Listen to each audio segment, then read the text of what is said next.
Have you ever wondered what the mind becomes when it has nothing left but itself? In a quiet room aboard a transatlantic ship, two strangers meet over a game of chess. One is a world champion, brilliant, mechanical, unfeeling. The other, a mystery, a man with no name, no past, and an obsession born, not from ambition, but from survival. Welcome to Chess Story, Stefan Zweig's haunting final novella. Written in exile, this is more than a tale about chess. It's a psychological duel between genius and madness, a study of isolation, resistance, and the fragile line between intellect and insanity. As you listen, you'll find yourself drawn not just into the moves on a chessboard, but into the mind of a man who played the game to escape a prison of silence. Settle in, concentrate, and whatever you do, don't underestimate your opponent. This is not just a game. This is Chess Story. The big liner due to sail from New York to Buenos Aires at midnight was filled with the activity and bustle incident to the last hour. Visitors, who had come to see their friends off, pressed hither and thither. Page boys, with caps smartly cocked, slithered through the public rooms, shouting names snappily.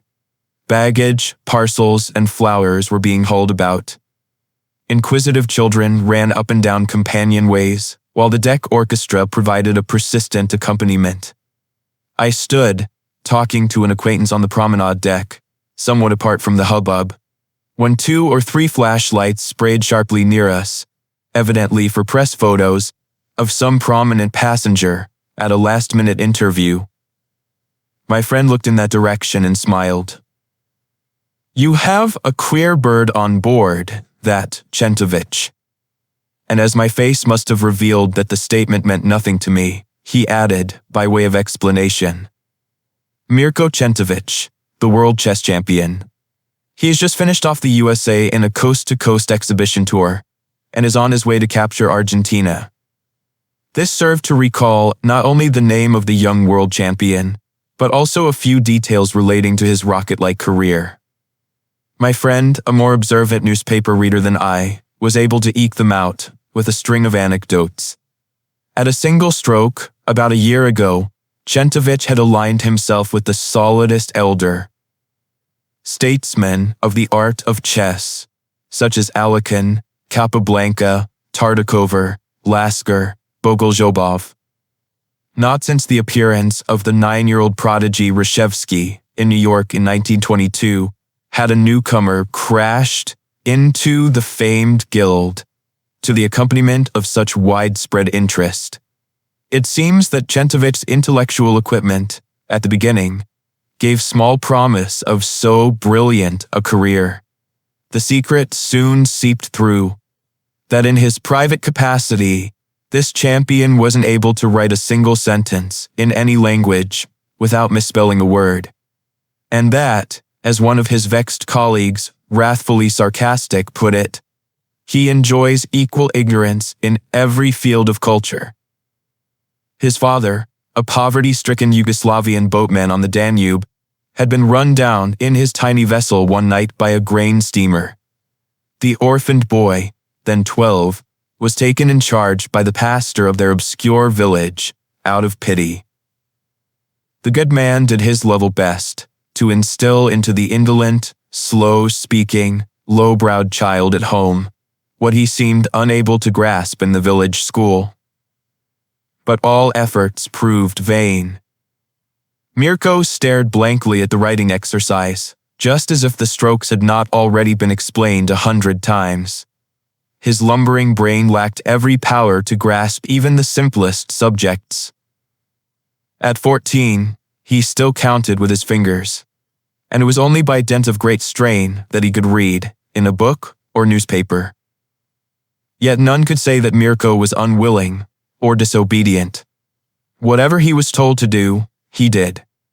Fetched water, split wood, worked in the field, washed up the kitchen, and he could be relied upon to execute, even if with exasperating slowness, every service that was demanded. But what grieved the kindly pastor most about the blockhead was his total lack of cooperation. He performed no deed unless specially directed, asked no questions, never played with other lads, and sought no occupation of his own accord. After Mirko had concluded his work about the house, he would sit idly, with that empty stare one sees with grazing sheep, without participating, in the slightest, in what might be going on. Of an evening, while the pastor sucked at his long peasant pipe and played his customary 3 games of chess, with the police sergeant, the fair-haired dullwit, squatted silent alongside them, staring from under his heavy lids, seemingly sleepy and indifferent, at the checkered board. One winter evening, while the 2 men were absorbed in their daily game, a rapid crescendo of bells gave notice of a quickly approaching sleigh. A peasant, his cap covered with snow, stamped in hastily to tell the pastor that his mother lay dying, and to ask his immediate attendance, in the hope that there was still time to administer extreme unction. The priest accompanied him at once. The police sergeant, who had not yet finished his beer, lighted a fresh pipe preparatory to leaving, and was about to draw on his heavy sheepskin boots when he noticed how immovably Mirko's gaze was fastened on the board, with its interrupted game.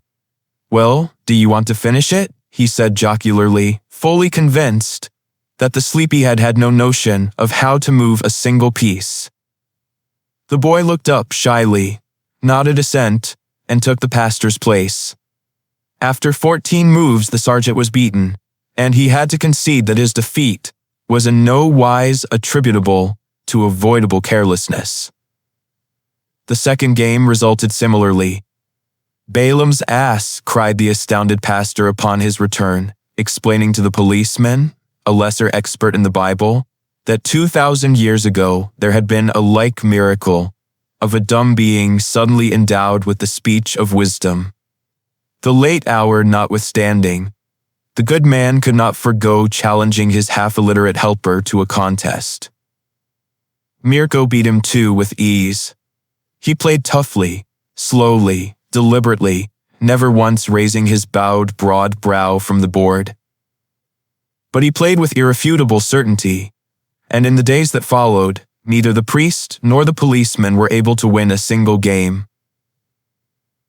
The priest, best able to assess his ward's various shortcomings, now became curious as to the manner in which this one-sided singular gift would resist a severer test. After Mirko had been made somewhat presentable by the efforts of the village barber, he drove him in his sleigh to the nearby town, where he knew that many chess players, a cut above him in ability, he was aware from experience, were always to be found in the cafe on the main square.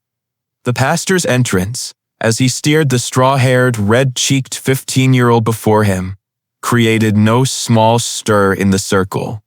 The boy, in his sheepskin jacket, woolen side-in, and high boots, eyes shyly downcast, stood aside until summoned to a chess table. Mirko lost the first encounter because his master had never employed the Sicilian defense. The next game, with the best player of the lot, resulted in a draw, but in the third game, and the fourth, and all that came after, he slew them, one after the other. It so happens that little provincial towns of Yugoslavia are seldom the theater of exciting events. Consequently, this first appearance of the peasant champion before the assembled worthies became no less than a sensation.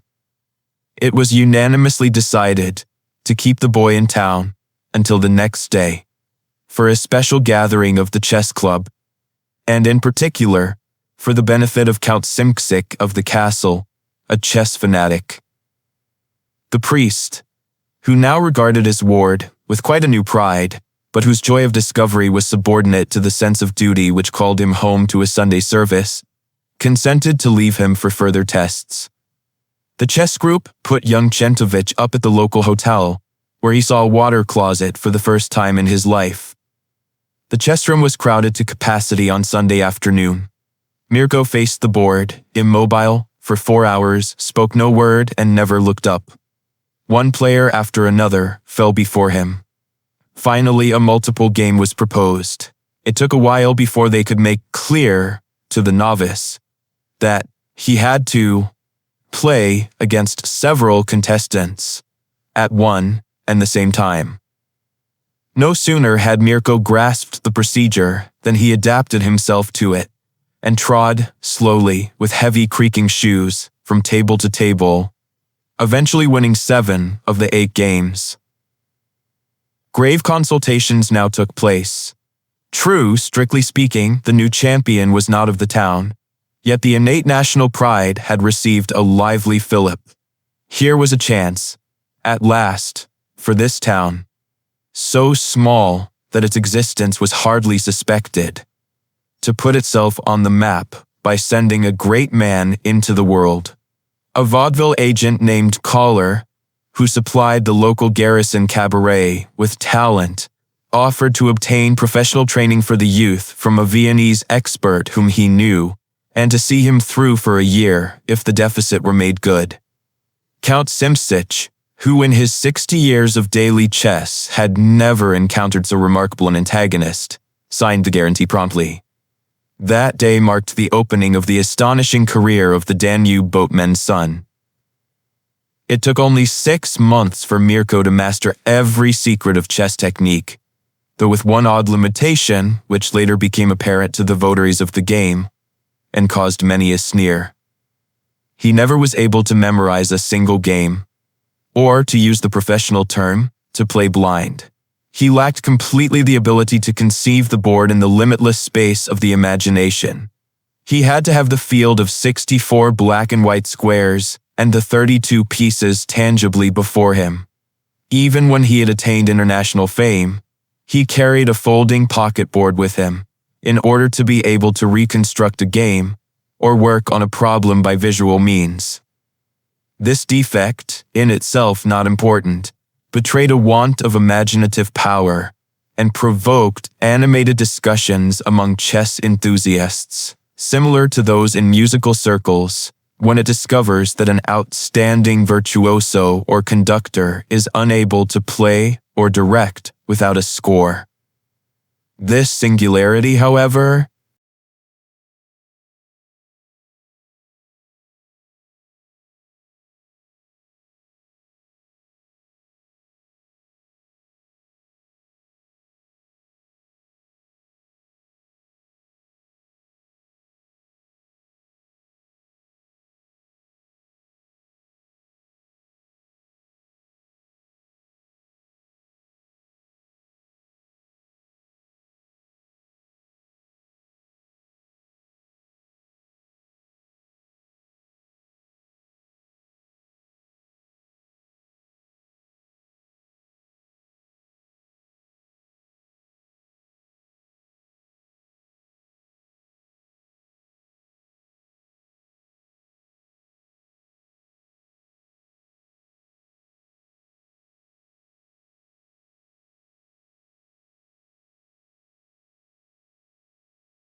remained closed night and day.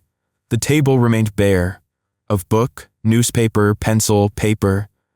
The window gave on a brick wall. My ego and my physical self were contained in a structure of nothingness. They had taken every object from me, my watch, that I might not know the hour, my pencil, that I might not make a note, my pocket knife, that I might not sever a vein. Even the slight narcotic of a cigarette was forbidden me. Except for the warder, who was not permitted to address me or to answer a question, I saw no human face. I heard no human voice. From dawn to night, there was no sustenance for eye or ear or any sense. I was alone with myself, with my body, and 4 or 5 inanimate things, rescuelessly alone with table, bed, window, and basin. One lived like a diver in his bell, in the black ocean of this silence, like a diver, too, who was dimly aware that the cable to safety has already snapped and that he never will be raised from the soundless depths. There was nothing to do, nothing to hear, nothing to see.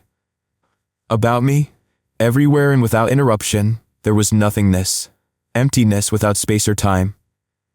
I walked to and fro, and with me went my thoughts. To and fro, ever again. But even thoughts, insubstantial as they seem, require an anchorage if they are not to revolve and circle around themselves. They, too, weigh down under nothingness.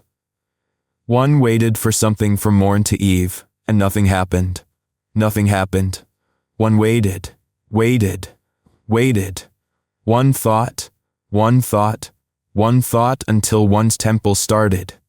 Nothing happened. One remained alone. Alone.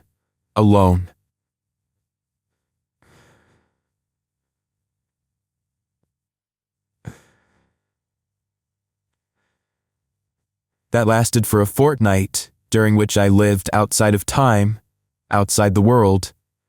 If war had broken out then, I would never have discovered it, for my world comprised only table, door, bed, basin, chair, window, and wall, every line of whose scalloped pattern embedded itself, as with a steel graver, in the innermost folds of my brain every time it met my eye. Then, at last, the hearings began. Suddenly, I received a summons. I hardly knew whether it was day or night. I was called and led through a few corridors. I knew not whither. Then I waited, and knew not where it was, and found myself standing at a table behind which some uniformed men were seated. Piles of papers on the table, documents of whose contents I was in ignorance. And then came the questions, the real ones and the false, the simple and the cunning, the catch questions and the dummy questions.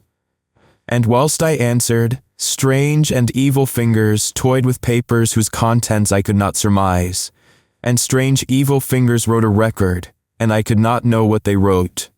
But the most fearsome thing for me at those hearings was that I never could guess or figure out what the Gestapo actually knew about the goings-on in my office, and what they sought to worm out of me.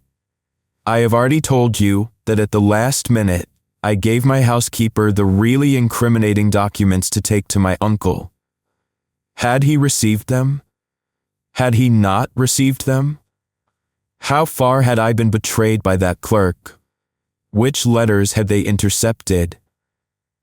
And what might they not already have screwed out of some clumsy priest at one of the cloisters we represented? And they heaped question on question. What securities had I bought for this cloister? With which banks had I corresponded? Do I know Mr. So-and-so, or do I not? Had I corresponded with Switzerland and with God knows where? And not being able to divine what they had already dug up, every answer was fraught with danger. Were I to admit something that they didn't know, I might be unnecessarily exposing somebody to the axe. If I denied too much, I harmed myself. The worst was not the examination. The worst was the return from the examination to my void. to the same room with the same table, the same bed, the same basin, the same wallpaper. No sooner was I by myself than I tried to recapitulate, to think of what I should have said and what I should say next time, so as to divert any suspicion that a careless remark of mine might have aroused. I pondered, I combed through, I probed, I appraised every single word of testimony before the examining officers. I restated their every question and every answer that I made. I sought to sift out the part that went into the minutes, knowing well that it was all incalculable and unascertainable. But these thoughts, once given rein in empty space, rotated in my head unceasingly, always starting afresh in ever-changing combinations and insinuating themselves into my sleep. After every hearing by the Gestapo, my own thoughts took over, no less inexorably.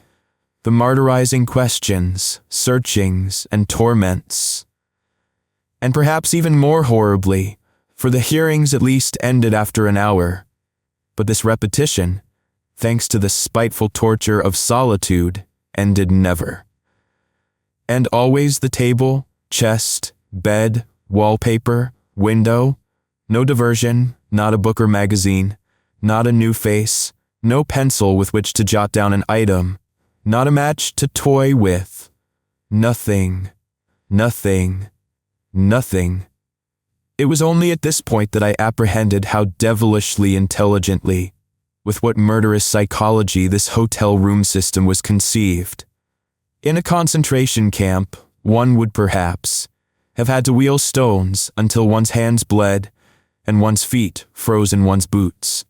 One would have been packed in stench and cold with a couple of dozen others.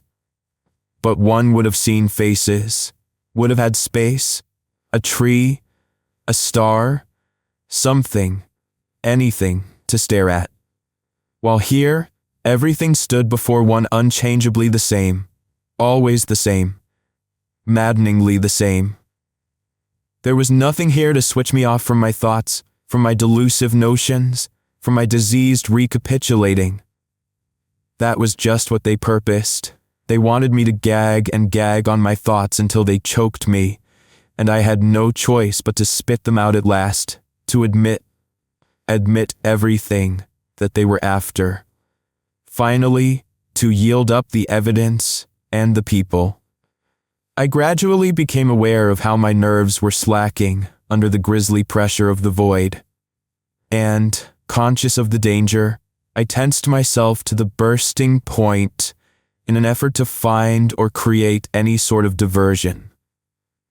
I tried to recite or reconstruct everything I had ever memorized in order to occupy myself.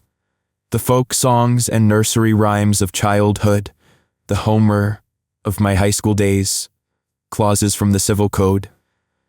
Then I did problems in arithmetic, adding or dividing, but my memory was powerless without some integrating force. I was unable to concentrate on anything. One thought flickered and darted about. How much do they know? What is it that they don't know? What did I say yesterday, like what ought I to say next time? This simply indescribable state lasted 4 months. Well, 4 months, easy to write, just about a dozen letters. Easy to say too, 4 months, a couple of syllables. The lips can articulate the sound in a quarter of a second, 4 months. But nobody can describe or measure or demonstrate, not to another or to himself, how long a period endures in the spaceless and timeless, nor can one explain to another how it eats into and destroys one.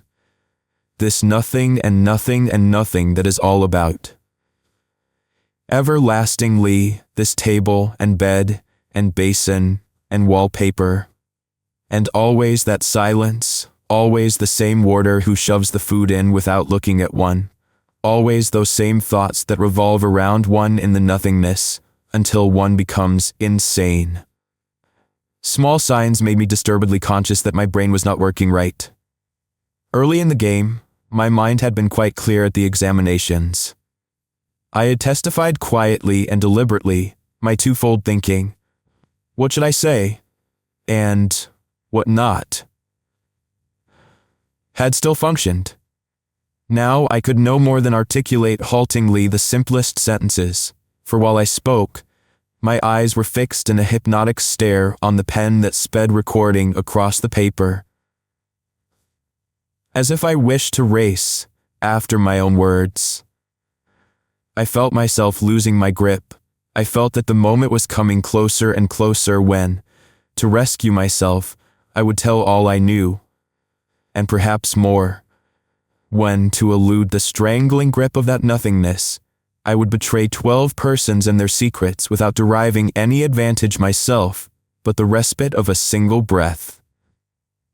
One evening, I really reached that limit. The warder had just served my meal at such a moment of desperation when I suddenly shrieked after him, "Take me to the board. I'll tell everything. I want to confess. I'll tell them where the papers are and where the money is. I'll tell them everything. Everything." Fortunately, he was far enough away not to hear me. Or perhaps he didn't want to hear me. An event occurred in this extremist need, something unforeseeable, that offered rescue, if only for a period. It was late in July, a dark, ominous, rainy day. I recall these details quite definitely, because the rain was rattling against the windows of the corridor through which I was being led to the examination. I had to wait in the anteroom of the audience chamber.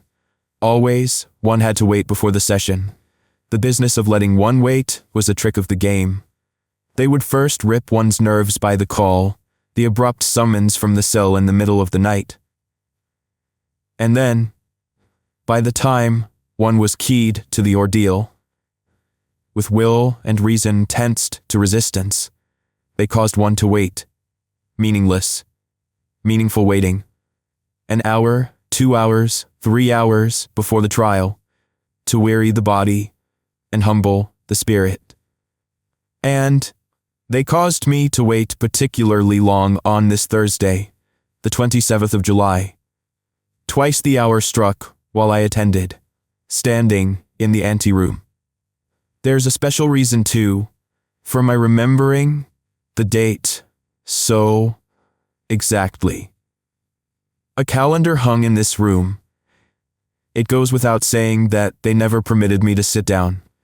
My legs bored into my body for 2 hours, and I find it impossible to convey to you how my hunger for something printed, something written, made me stare at these figures, these few words. 27th July, against the wall. I wolfed them into my brain. Then I waited some more, and waited, and looked to see when the door would open at last. Meanwhile, reflecting on what my inquisitors might ask me this time, knowing well that they would ask me something quite different from that for which I was schooling myself. Yet in the face of all that, the torment of the waiting and standing was nevertheless a blessing, a delight, because this room was, after all, a different one from my own. Somewhat larger, and with 2 windows instead of 1, and without the bed, and without the basin, and without that crack in the windowsill that I had looked at 1,000,000 times. The door was painted differently. A different chair stood against the wall, and to the left stood a filing cabinet with documents, as well as a clothes stand on which 3 or 4 wet military coats hung, my torturer's coats, so that I had something new, something different to look at last something different for my starved eyes. And they clawed greedily at every detail. I took in every fold of those garments. I observed, for example, a drop suspended from one of the wet collars. And ludicrous as it may sound to you, I waited in an inane excitement to see whether the drop would eventually detach itself and roll down, or whether it would resist gravity and stay put. Truly, this drop held me breathless for minutes, as if my life had been at stake. It rolled down after all, and then I counted the buttons on the coats again. 8 on one, 8 on another, 10, on the third. And again I compared the rank marks. All of these absurd and unimportant trifles toyed with, teased, and pinched my hungry eyes with an avidity which I forgo trying to describe, and suddenly I saw something that paralyzed my gaze. I had discovered a slight bulge in the side pocket of one of the coats. I moved closer to it and thought that I recognized, by the rectangular shape of the protrusion, what this swollen pocket harbored. A book. My knees trembled. A book. I hadn't had a book in my hand for 4 months, so that the mere idea of a book in which words appear in orderly arrangement of sentences, pages, leaves, a book in which one could follow and stow in one's brain new, unknown, diverting thoughts, was at once intoxicating and stupefying. Hypnotized, my eyes rested on the little swelling which the book inside the pocket formed. They glowered at the spot as if to burn a hole in the coat. The moment came when I could no longer control my greed. Involuntarily, I edged nearer. The mere thought that my hands might at least feel the book through the cloth made the nerves of my fingers tingle to the nails. Almost without knowing what I did, I found myself getting closer to it. Happily, the warder ignored my singular behavior. Indeed, it may have seemed to him quite natural that a man wanted to lean against a wall after standing erect for 2 hours. And then I was quite close to the coat, my hands purposely clasped behind me so as to be able to touch the coat unnoticed. I felt the stuff, and the contact confirmed that here was something square, something flexible, and that it crackled softly. A book. A book. And then a thought went through me like a shot. Steal the book. If you can turn the trick, you can hide the book in your cell and read again at last. The thought, hardly lodged in me, operated like a strong poison. At once there was a singing in my ears. My heart hammered. My hands froze and resisted my bidding. But after that first numbness, I pressed myself softly and insinuatingly against the coat. I pressed, always fixing the warder with my eye, the book up out of the pocket, higher and higher, with my artfully concealed hands. Then, a tug, a gentle, careful pull, and in no time the little book was in my hand. Not until now was I frightened at my deed. Retreat was no longer possible. What to do with it? I shoved the book under my trousers at the back, just far enough for the belt to hold it, then gradually to the hip so that while walking I could keep it in place by holding my hands on the trouser seams, military fashion. I had to try it out, so I moved a step from the clothes stand, 2 steps, 3 steps. It worked. It was possible to keep the book in place while walking if I but kept pressing firmly against my belt. Then came the hearing. It demanded greater attention than ever on my part. For while answering, I concentrated my entire effort on securing the book inconspicuously, rather than on my testimony. Luckily, this session proved to be a short one, and I got the book safely to my room, though it slipped into my trousers most dangerously while in the corridor on my way back, and I had to simulate a violent fit of coughing as an excuse for bending over to get it under my belt again.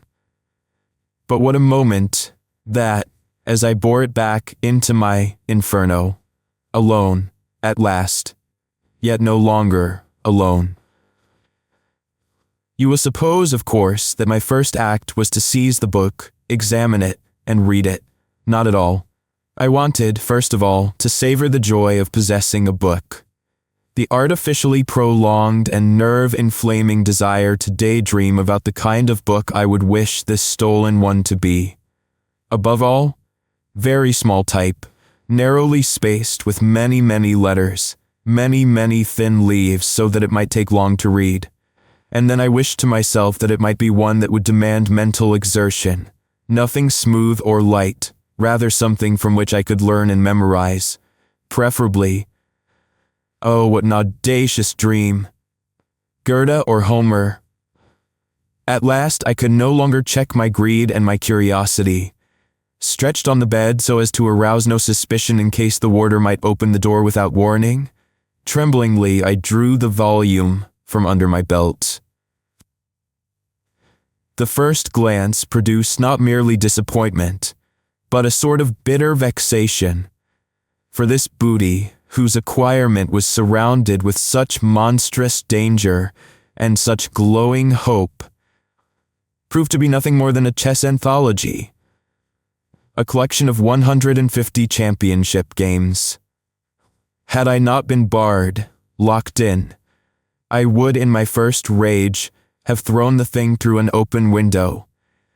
For what was to be done? What could be done with nonsense of the kind? Like most of the other boys at school, I had now and then tried my hand at chess to kill time. But of what use was this theoretical stuff to me?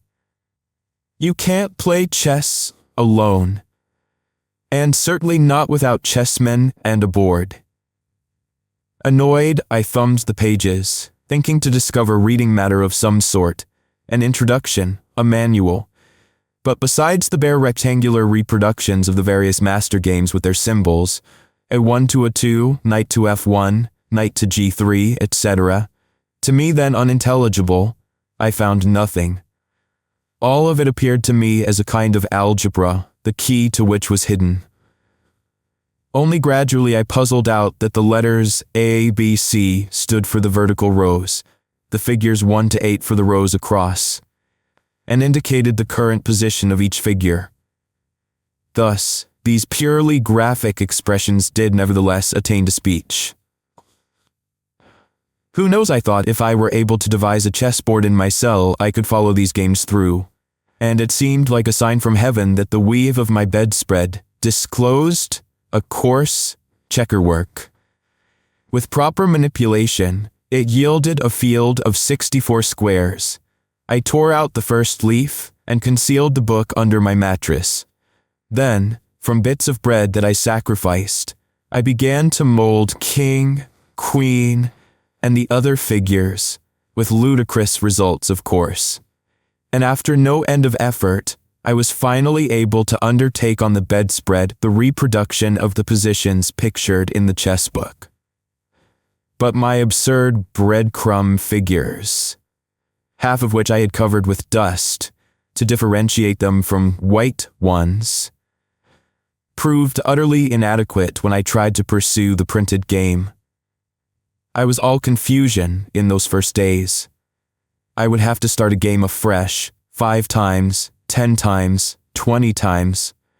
But who on earth had so much unused and useless time as I, slave of emptiness, and who commanded so much immeasurable greed and patience? It took me 6 days to play the game to the end, without an error, and in a week after that, I no longer required the chessman to comprehend the relative positions. And in just 1 more week, I was able to dispense with the bedspread. The printed symbols, A1, A2, C7, C8, at first abstractions to me, automatically transformed themselves into visual plastic positions. The transposition had been accomplished perfectly. I had projected the chessboard and its figures within myself, and, thanks to the bare rules, observed the immediate setup, just as a practiced musician hears all instruments singly and in combination upon merely glancing at a printed score. It cost me no effort, after another fortnight, to play every game in the book from memory, or in chess language blind, and only then did I begin to understand the limitless benefaction which my impertinent theft constituted. For I had acquired an occupation, yet one that negated the nothingness that enveloped me. The 150 championship games equipped me with a weapon against the strangling monotony of space and time. From then on, to conserve the charm of this new interest without interruption, I divided my day precisely. 2 games in the morning, 2 in the afternoon, a quick recapitulation in the evening. That served to fill my day, which previously had been as shapeless as jelly. I had something to do that did not tire me, for a wonderful feature of chess is that through confining mental energy to a strictly bounded field, the brain doesn't flag even under the most strained concentration. Rather, it makes more acute its agility and energy. In the course of time, the repetition of the master games, which had at first been mechanical, awakened an artistic, a pleasurable comprehension in me. I learned to understand the refinements, the tricks and feints in attack and defense. I grasped the technique of thinking ahead, planning combinations and riposting, and soon recognized the personal note of each champion in his individual method, as infallibly as one spots a particular poet on hearing only a few lines. That which began as a mere time-killing occupation became a joy, and the personalities of such great chess strategists as Alekhine, Lasker, Bogoljubov, and Tartakover entered into my solitude as beloved comrades. My silent cell was constantly and variously peopled, and the very regularity of my exercises restored my already impaired intellectual capacity. My brain seemed refreshed, and, because of constant disciplined thinking, even keenly whetted. My ability to think more clearly and concisely manifested itself, above all, at the hearings. Unconsciously, I had perfected myself at the chessboard in defending myself against false threats and masked dodges. From this time on, I gave them no openings at the sessions, and I even harbored the thought that the Gestapo men began, after a while, to regard me with a certain respect. Possibly, they asked themselves, seeing so many others collapse, from what secret sources I alone found strength for such unshakable resistance. This period of happiness, in which I played through the 150 games in that book systematically, day by day, continued for about 2.5 to 3 months. Then I arrived unexpectedly at a dead point. Suddenly, I found myself once more facing nothingness. For by the time that I had played through each one of these games innumerable times, the charm of novelty and surprise was lost. The exciting and stimulating power was exhausted. What purpose did it serve to repeat again and again games whose every move I had long since memorized? No sooner did I make an opening move than the whole thing unraveled of itself. There was no surprise, no tension, no problem. At this point, I would have needed another book with more games to keep me busy, to engage the mental effort that had become indispensable to divert me. This being totally impossible, my madness could take but one course. Instead of the old games, I had to devise new ones myself. I had to try to play the game with myself, or rather, against myself. I have no idea to what extent you have given thought to the intellectual status of this game of games, but one doesn't have to reflect deeply to see that if pure chance can determine a game of calculation, it is an absurdity in logic to play against oneself. The fundamental attraction of chess lies, after all, in the fact that its strategy develops in different wise in two different brains. That in this mental battle, black, ignorant of white's immediate maneuvers, seeks constantly to guess and cross them, while white, for his part, strives to penetrate black's secret purposes, and to outstrip and parry them. If one person tries to be both black and white, you have the preposterous situation that one and the same brain at once knows something and yet does not know it.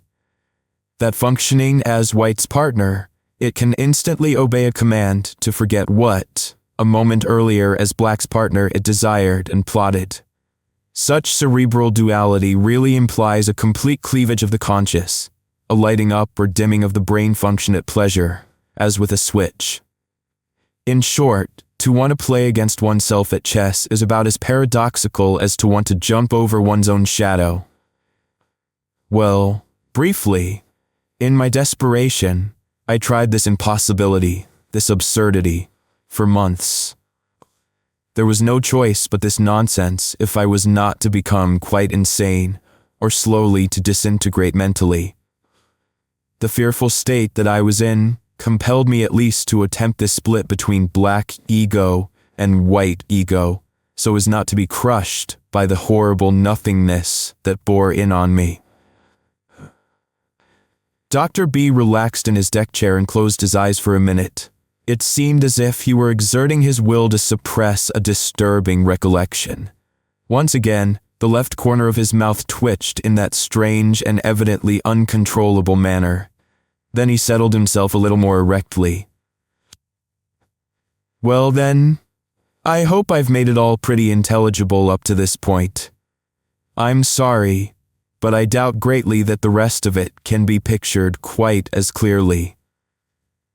This new occupation, you see, called for so unconditional a harnessing of the brain as to make any simultaneous self-control impossible. I have already intimated my opinion that a chess contest with oneself spells nonsense, but there is a minimal possibility for even such an absurdity if a real chessboard is present, because the board, being tangible, affords a sense of distance, a material extraterritoriality. Before a real chessboard with real chessmen, you can stop to think things over, and you can place yourself physically first, on this side of the table, then on the other, to fix in your eyes how the scene looks to black and how it looks to white. Obliged as I was to conduct these contests against myself, or with myself, as you please. On an imaginary field, I was obliged to keep fixedly in mind the current setup on the 64 squares, and, besides, to make advanced calculations as to the possible further moves open to each player. Which meant, I know how mad this must sound to you, imagining doubly, triply, no, imagining sextuply, duodecibly for each one of my egos, always 4 or 5 moves in advance. Please don't think that I expect you to follow through the involutions of this madness. In these plays in the abstract space of fantasy, I had to figure out the next 4 or 5 moves in my capacity of white, likewise as black, thus considering every possible future combination with 2 brains, so to speak. White's brain and black's brain. But even this auto-cleaving of personality was not the most dangerous aspect of my abstruse experiment. Rather, it was that with the need to play independently, I lost my foothold and fell into a bottomless pit. The mere replaying of championship games, which I had been indulging in during the preceding weeks, had been, after all, no more than a feat of repetition, a straight recapitulation of given material, and as such, no greater strain than to memorize poetry or learn sections of the civil code by heart. It was a delimited, disciplined function, and thus an excellent mental exercise. My 2 morning games, my 2 in the afternoon, represented a definite task that I was able to perform coolly. It was a substitute for normal occupation. And, moreover, if I erred in the progress of game or forgot the next move, I always had recourse to the book. It was only because the replaying of games of others left myself out of the picture that this activity served to soothe and heal my shattered nerves. It was all one to me whether black or white was victor. For was it not Alekin or Bogolyubov who sought the palm? While my own person, my reason, my soul derived satisfaction as observer, as fancier of the niceties of those jousts as they worked out. From the moment at which I tried to play against myself, I began unconsciously to challenge myself. Each of my egos, my black ego and my white ego, had to contest against the other and become the center, each on its own, of an ambition, an impatience to win, to conquer. After each move that I made as ego black, I was in a fever of curiosity as to what ego white would do. Each of my egos felt triumphant when the other made a bad move, and likewise suffered chagrin at similar clumsiness of its own. All that sounds senseless, and in fact, such a self-produced schizophrenia, such a split consciousness with its fund of dangerous excitement, would be unthinkable in a person under normal conditions. Don't forget, though, that I had been violently torn from all normality, innocently charged and behind bars, for months martyrized by the refined employment of solitude, a man seeking an object against which to discharge his long-accumulated rage. And as I had nothing else than this insane match with myself, that rage, that lust for revenge, canalized itself fanatically into the game. Something in me wanted to justify itself, but there was only this other self with which I could wrestle. So, while the game was on, an almost maniac excitement waxed in me. In the beginning, my deliberations were still quiet and composed.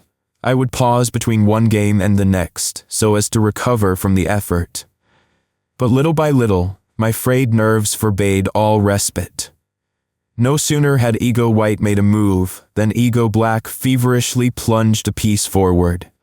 Scarcely had a game ended, but I challenged myself to another. For each time, of course, one of my chess egos was beaten by the other and demanded satisfaction. I shall never be able to tell, even approximately, how many games I played against myself during those months in my cell as a result of this crazy insatiability. 1,000 perhaps, perhaps more. It was an obsession against which I could not arm myself. From dawn to night I thought of nothing but knights and pawns, rooks and kings, and A and B and C and Mati and castle. My entire being and every sense embraced the checkered board.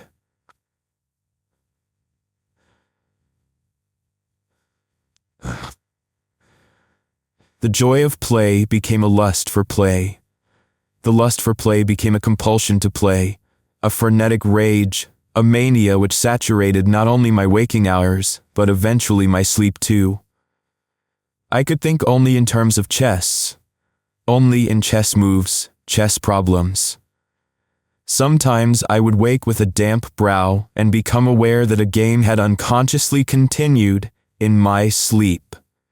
And, if I dreamt of persons, it was exclusively in the moves of the bishop, the rook, in the advance and retreat of the knight's move. Even when I was brought before the examining board, I was no longer able to keep my thoughts within the bounds of my responsibilities. I'm inclined to think that I must have expressed myself confusedly at the last sessions, for my judges would glance at one another strangely.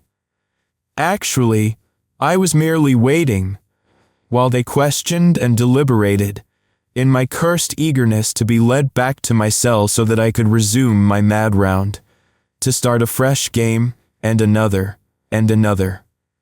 Every interruption disturbed me.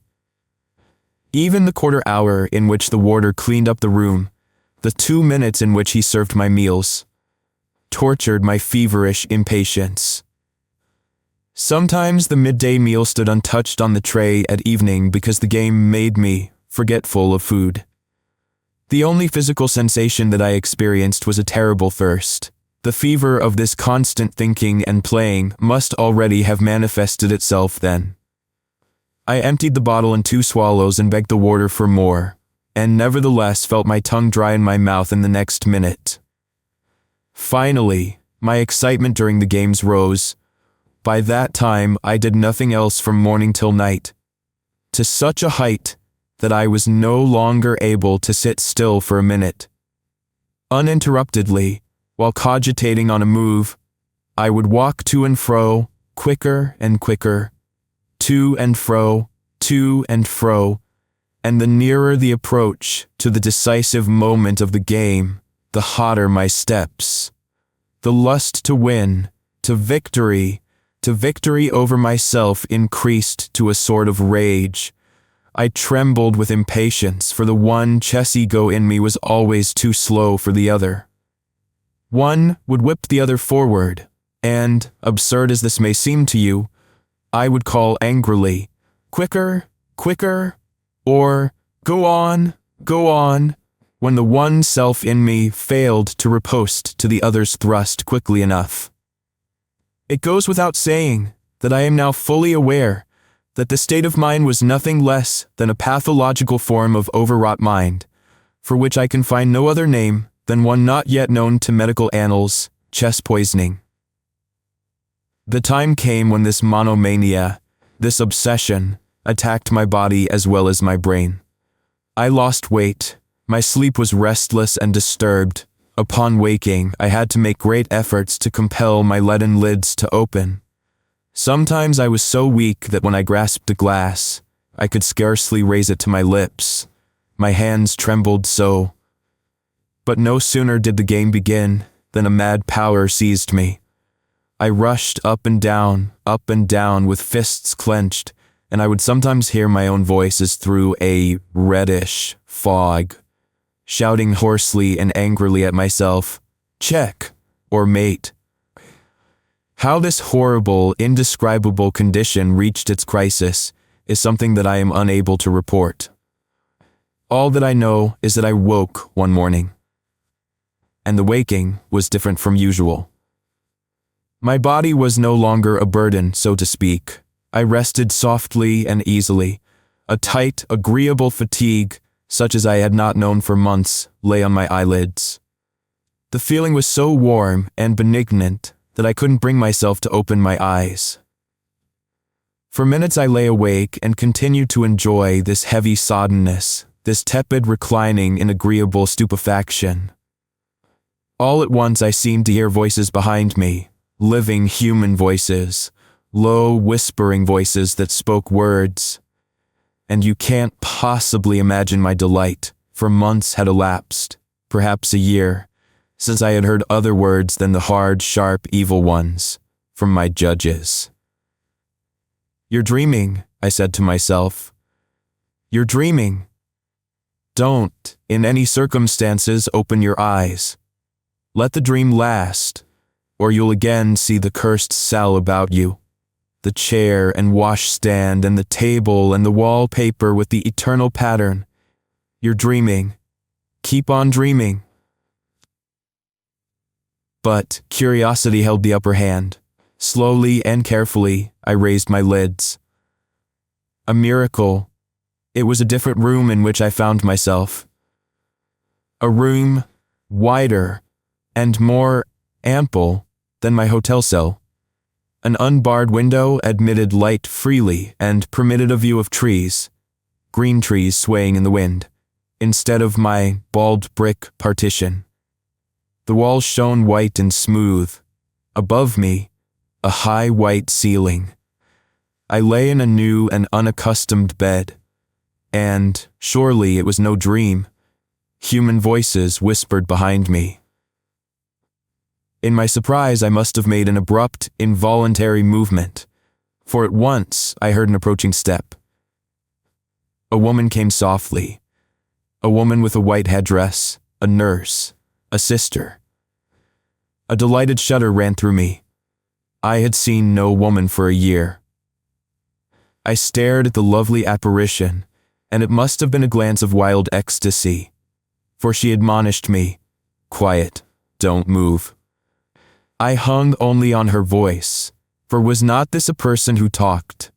Was there still somebody on earth who did not interrogate me, torture me? And to top it all, ungraspable wonder, a soft, warm, almost tender woman's voice. I stared hungrily at her mouth, for the year of inferno had made it seem to me impossible that one person might speak kindly to another. She smiled at me. Yes, she smiled. Then there still were people who could smile benevolently. She put a warning finger to her lips and went off noiselessly. But I could not obey her order. I was not yet sated with the miracle. I tried to wrench myself into a sitting posture, so as to follow with my eyes this wonder of a human being who was kind. But when I reached out to support my weight on the edge of the bed, something failed me. In place of my right hand, fingers, and wrist, I became aware of something foreign. A thick, large, white cushion. Obviously, a comprehensive bandage. At first I gaped uncomprehendingly at this bulky object, then slowly I began to grasp where I was, and to reflect on what could have happened to me. They must have injured me, or I had done some damage to my hand myself. The place was a hospital. The physician, an amiable elderly man, turned up at noon. He knew my family and made so genial an allusion to my uncle, the imperial household doctor, as to create the impression that he was well disposed towards me. In the course of conversation, he put all sorts of questions, one of which, in particular, astonished me. Was I a mathematician or a chemist? I answered in the negative. Strange, he murmured. In your fever you cried out such unusual formulas. C3, C4. We could make nothing of it. I asked him what had happened to me. He smiled oddly. Nothing too serious. An acute irritation of the nerves, and added in a low voice after looking carefully around. And quite intelligible, of course. Let's see, it was March 13th, wasn't it? I nodded. No wonder with that system, he admitted. You're not the first, but don't worry. The manner of his soothing speech and sympathetic smile convinced me that I was in a safe haven. A couple of days thereafter, the doctor told me, quite of his own accord, what had taken place. The warder had heard shrieks from my cell and thought at first that I was disputing with somebody who had broken in. But no sooner had he shown himself at the door than I made for him, shouted wildly something that sounded like, "Aren't you ever going to move, you rascal, you coward?" Grasped at his windpipe, and finally attacked him so ferociously that he had to call for help. Then, when they were dragging me, in my mad rage, for medical examination, I had suddenly broken loose and thrust myself against the window in the corridor, thereby lacerating my hand. See this deep scar. I had been in a sort of brain fever during the first few days in the hospital, but now he found my perceptive faculties quite in order. "To be sure," said he under his voice, "it's just as well that I don't report that higher up, or they may still come and fetch you back there. Depend on me, I'll do my best." Whatever it was that this benevolent doctor told my torturers about me is beyond my knowledge. In any case, he achieved what he sought to achieve: my release. It may be that he declared me irresponsible, or it may be that my importance to the Gestapo had diminished, for Hitler had since occupied Bohemia, thus liquidating the case of Austria. I had merely to sign an undertaking to leave the country within a fortnight, and this period was so filled with the multitude of formalities that now surround a journey: military certificate, police, tax and health certificates, passport, visas, as to leave me no time to brood over the past.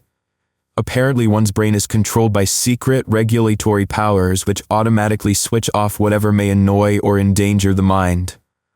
For every time I wanted to ponder on my imprisonment, the light in my brain seemed to go off.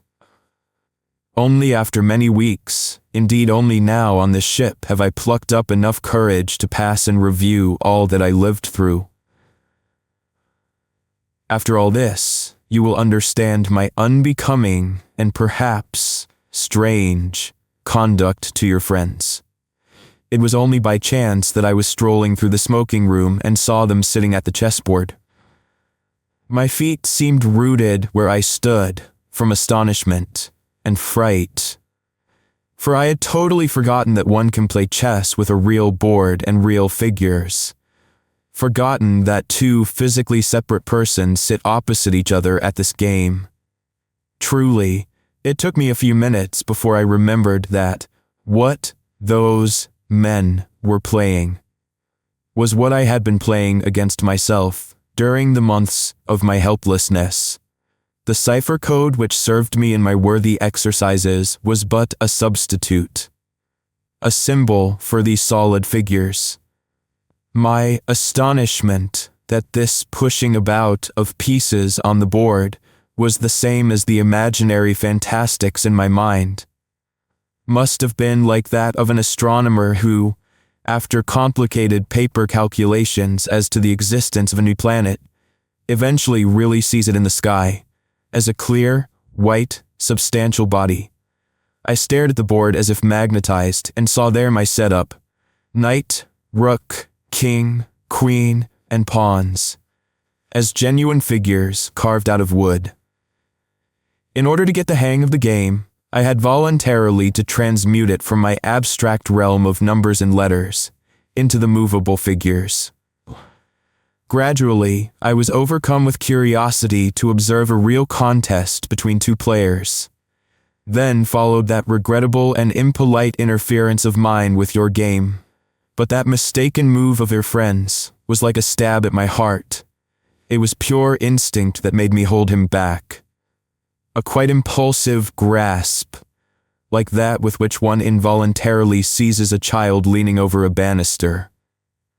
It was not until afterwards that I became conscious of the impropriety of my intrusiveness. I hastened to assure Dr. B that we were all happy about the incident to which we owed his acquaintance, and that, after what he had confided in me, I would be doubly interested in the opportunity to see him at tomorrow's improvised tournament. Really, you mustn't expect too much. It will be nothing but a test for me, a test whether I'm at all capable of dealing with chess in a normal way, in a game with a real board, with substantial chessmen, and a living opponent. For now, I doubt more than ever that those hundreds, they may have been thousands, of games that I played were real games according to the rules, and not merely a sort of dream chess, fever chess, a delirium in which, as always in dreams, one skips intermediate steps. Surely you do not seriously believe that I would measure myself against a champion, that I expect to give tit for tat to the greatest one in the world. What interests and fascinates me is nothing but the posthumous curiosity to discover whether what went on in my cell was chess or madness, whether I was then at the dangerous brink or already beyond it. That's all, nothing else. At this moment, the gong summoning passengers to dinner was heard. The conversation must have lasted almost 2 hours, for Dr. B had told me his story in much greater detail than that in which I assemble it. I thanked him warmly and took my leave. I had hardly covered the length of the deck when he was alongside me, visibly nervous, saying with something of a stutter, "One thing more. Will you please tell your friends beforehand, so that it should not later seem discourteous, that I will play only one game. The idea is merely to close an old account, a final settlement, not a new beginning.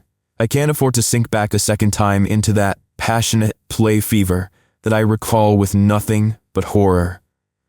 And besides, the doctor warned me, expressly warned me. Everyone who has ever succumbed to a mania remains forever in jeopardy. And a sufferer from chess poisoning, even if discharged as cured, had better keep away from a chessboard. You understand, then?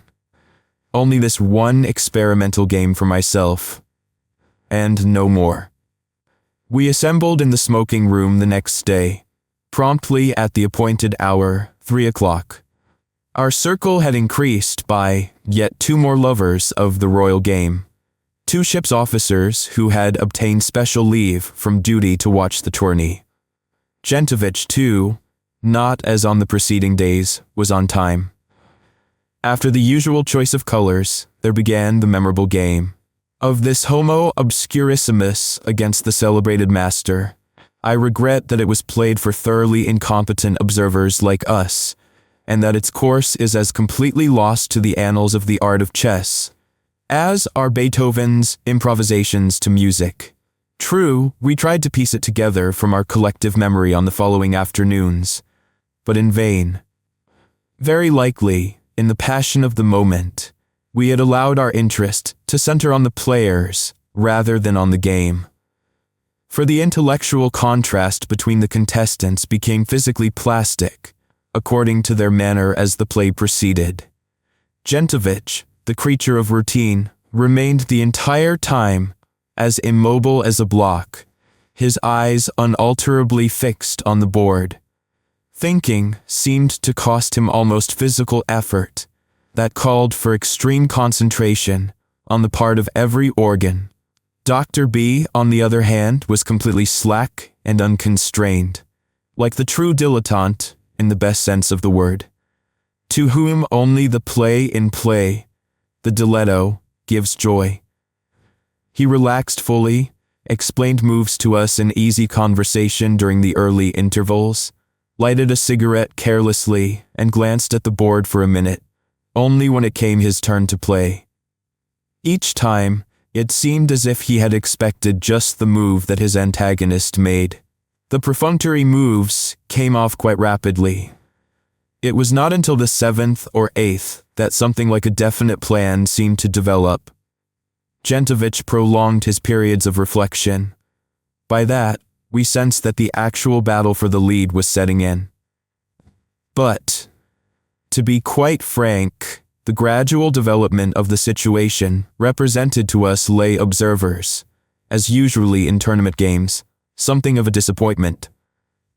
The more the pieces wove themselves into a singular design, the more impenetrable became the real lie of the land. We could not discern what one or the other rival purposed, or which of the two had the advantage. We noticed merely that certain pieces insinuated themselves forward, like levers to undermine the enemy front.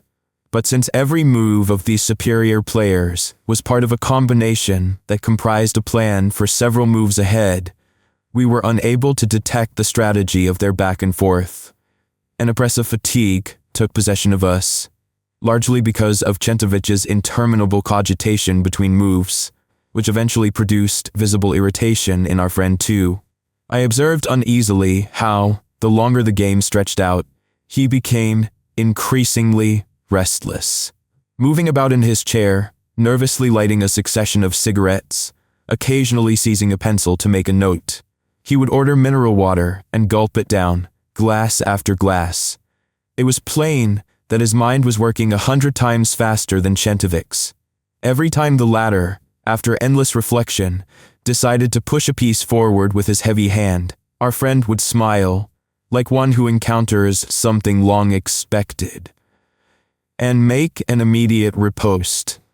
In his nimble mind, he must have calculated every possibility that lay open to his opponent. The longer Czentovic took to make a decision, the more his impatience grew, and during the waiting, his lips narrowed into an angry and almost inimical line. Czentovic, however, did not allow himself to be hurried. He deliberated, stiff and silent, and increased the length of the pauses, the more the field became denuded of figures. By the 42nd move, after 1.5 hours, we sat limply by, almost indifferent to what was going on in the arena. One of the ship's officers had already departed. Another was reading a book and would look up only when a piece had been moved. Then suddenly, at a move of Czentovic's, the unexpected happened. As soon as Dr. B perceived that Czentovic took hold of the bishop to move it, he crouched like a cat about to spring. His whole body trembled, and Czentovic had no sooner executed his intention than he pushed his queen forward and said, loudly and triumphantly, "There, that's done with." He fell back in his chair, his arms crossed over his breast, and looked challengingly at Czentovic. As he spoke, his pupils gleamed with a hot light. Impulsively we bent over the board to figure out the significance of the move so ostentatiously announced. At first blush, no direct threat was observable. Our friend's statement, then, had reference to some development that we short-thoughted amateurs could not prefigure. Czentovic was the only one among us who had not stirred at the provocative call. He remained as still as if the insulting "done with" had glanced off him unheard. Nothing happened. Everybody held his breath. And at once the ticking of the clock that stood on the table to measure the moves became audible. 3 minutes passed. 7 minutes. 8 minutes. Czentovic was motionless. But I thought I noticed an inner tension that became manifest in the greater distension of his thick nostrils. This silent waiting seemed to be as unbearable to our friend as to us. He shoved his chair back, rose abruptly, and began to traverse the smoking room, first slowly, then quicker and quicker. Those present looked at him wonderingly, but none with greater uneasiness than I, for I perceived that in spite of his vehemence, this pacing never deviated from a uniform span. It was as if, in this awful space, he would each time come plump against an invisible cupboard that obliged him to reverse his steps. Shuddering, I recognized that it was an unconscious reproduction of the pacing in his erstwhile cell. During those months of incarceration, it must have been exactly thus that he rushed to and fro like a caged animal. His hands must have been clenched and his shoulders hunched, exactly like this. It must have been like this that he pelted forward and back 1,000 times there. The red lights of madness in his paralyzed, though feverish, stare. Yet his mental control seemed still fully intact. For from time to time, he turned impatiently toward the table to see if Czentovic had made up his mind. But time stretched to 9, then 10 minutes. What occurred then, at last, was something that none could have predicted. Czentovic slowly raised his heavy hand, which until then had rested inert on the table. Tautly, we all watched for the upshot. Czentovic, however, moved no piece, but instead, with the back of his hand, pushed with one slow, determined sweep. All the figures from the board. It took us a moment to comprehend. He gave up the game. He had capitulated in order that we might not witness his being mated. The impossible had come to pass. The champion of the world, victor at innumerable tournaments, had struck his colors before an unknown man who hadn't touched a chessboard for 20 or 25 years. Our friend, the anonymous, the ignotus, had overcome the greatest chess master on earth in open battle. Automatically, in the excitement, one after another rose to his feet.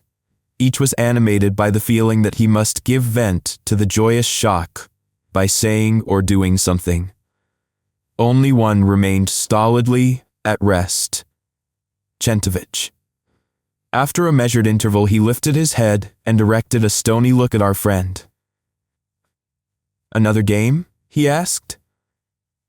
"Naturally," answered Dr. B with an enthusiasm that was disturbing to me.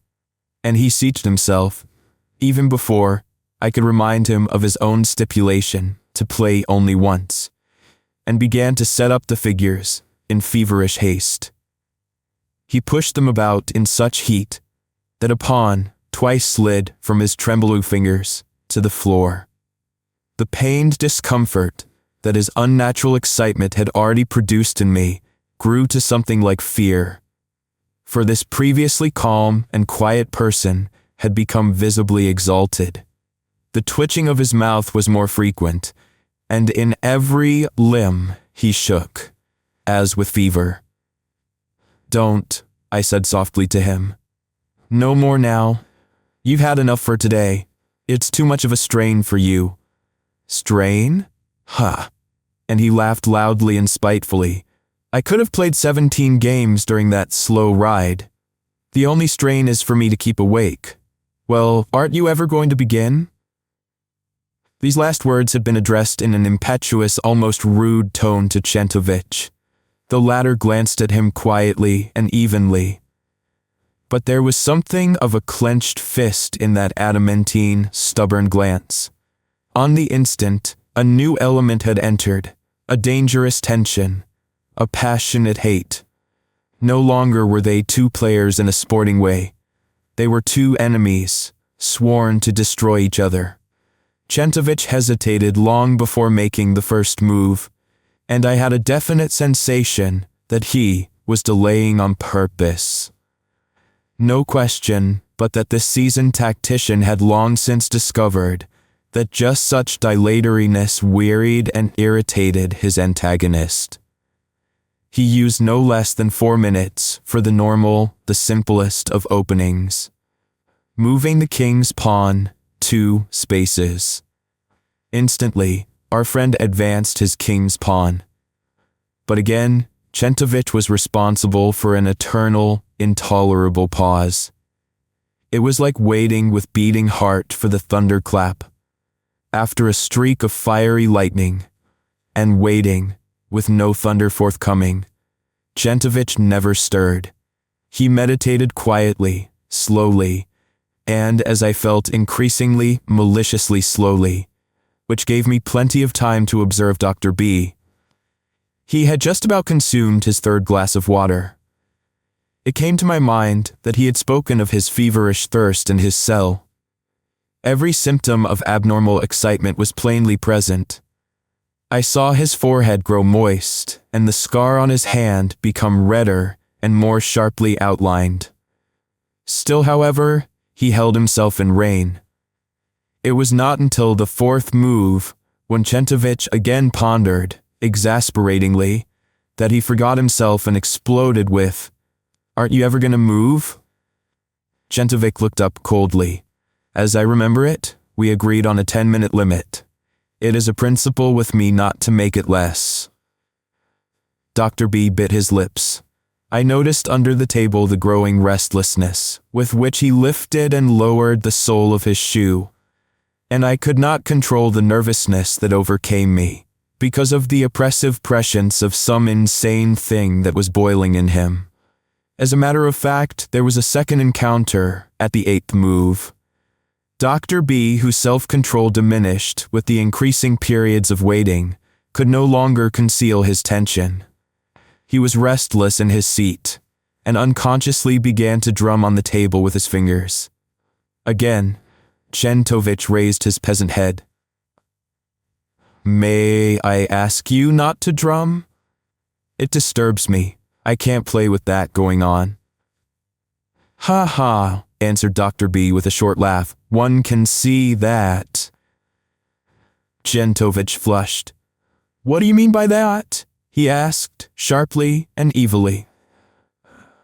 Dr. B gave another curt and spiteful laugh.